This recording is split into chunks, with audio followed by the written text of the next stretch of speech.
ভিডিওটিতে ক্লিক করার জন্য আপনাদেরকে জানাই অসংখ্য ধন্যবাদ। আপনারা দেখছেন আপনাদের প্রিয় ইউটিউব চ্যানেল wow007। তো ফ্রেন্ডস, সবাই কেমন আছেন? নিশ্চয়ই খুব ভালো আছেন। এবং আরজিকর কাণ্ড নিয়ে চলছে কিন্তু আন্দোলন, ধর্মঘট, বিভিন্ন রকম কর্মসূচি আছে। কিন্তু সরকারি কর্মচারীদের ডিএর বিষয়ে কি বিলুপ্ত হয়ে গেল? ডিএ ব্যাপারটা কি কোথায় গেল?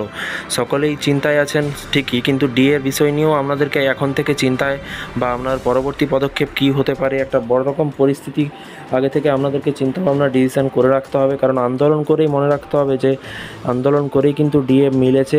আগে কিন্তু মাত্র 3% ডিএ পেতেন, তারপর থেকে কিন্তু আস্তে আস্তে ডিএ এখন 14% গিয়ে কিন্তু দাঁড়িয়েছে। তো কি বলা হয়েছে সরকারি কর্মচারীদের? আবার একটি খুশির খবর, আবার একটি রাজ্য সরকার খুশির খবর দিল। কি বলা হয়েছে? সরকারি কর্মচারীদের আর চিন্তা থাকলো না। আরও একটি সুবিধার কথা জানালো সরকার। বছরের শুরু থেকে পশ্চিমবঙ্গ সরকার কর্মচারীদের বেশ কয়েকটি নতুন সুবিধা চালু করেছে। ভাতা বাড়িয়েছে, পুজো বোনাস বাড়িয়েছে। উপরোক্ত রাজ্য সরকারি কর্মচারীদের হেলথ স্কিম বা স্বাস্থ্য প্রকল্পে একটি নতুন আপডেট কিন্তু জারি করেছে ফাইন্যান্স ডিপার্টমেন্ট। মেডিকেল সেল পশ্চিমবঙ্গের হেলথ স্কিমে কিন্তু আরও বেশি রোগ কভার করার কথা ভাবছে।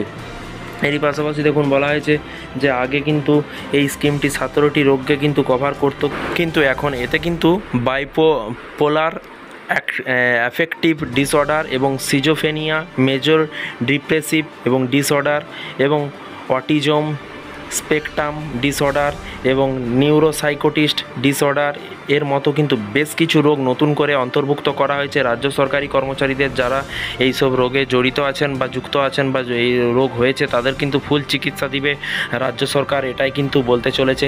কর্মচারীদের এবার নিম্নলিখিত রোগ হলে কিন্তু তার ওষুধের খরচ দাবি করতে পারে। এবং তবে হ্যাঁ, কর্মীদের যে কোনো রোগ রয়েছে, কর্মীদের যে এই রোগ রয়েছে তার একজন মনোরোগ বিশেষজ্ঞ দ্বারা কিন্তু প্রমাণ করতে হবে, কোনো সার্টিফিকেট নিতে হবে যে হ্যাঁ এই রোগ রয়েছে।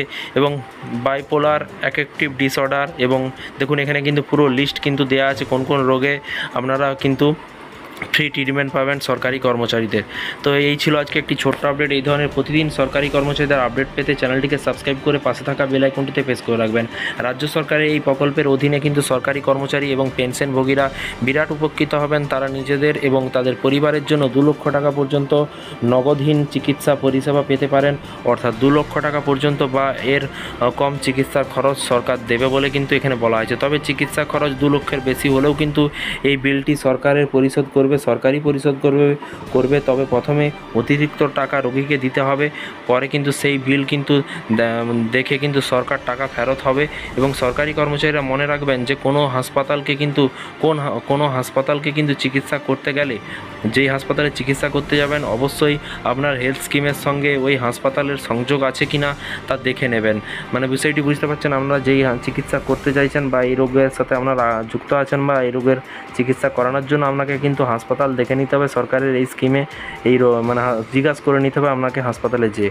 তো এই ছিল আজকে একটি ছোট্ট আপডেট, খুবই গুরুত্বপূর্ণ আপডেট। মেন জিনিস মানুষের খাওয়া দাওয়া আর শরীর স্বাস্থ্য, এটাই সব থেকে বড় জিনিস। আপনাদের মতামত নিচে কমেন্ট বক্সে কমেন্ট করে জানাবেন। ভিডিওটি ভালো লাগলে একটি লাইক করবেন। এই ধরনের আপডেট পেতে চ্যানেলটিকে সাবস্ক্রাইব করে রাখুন পরবর্তী নতুন আপডেট পাওয়ার জন্য। Thank you.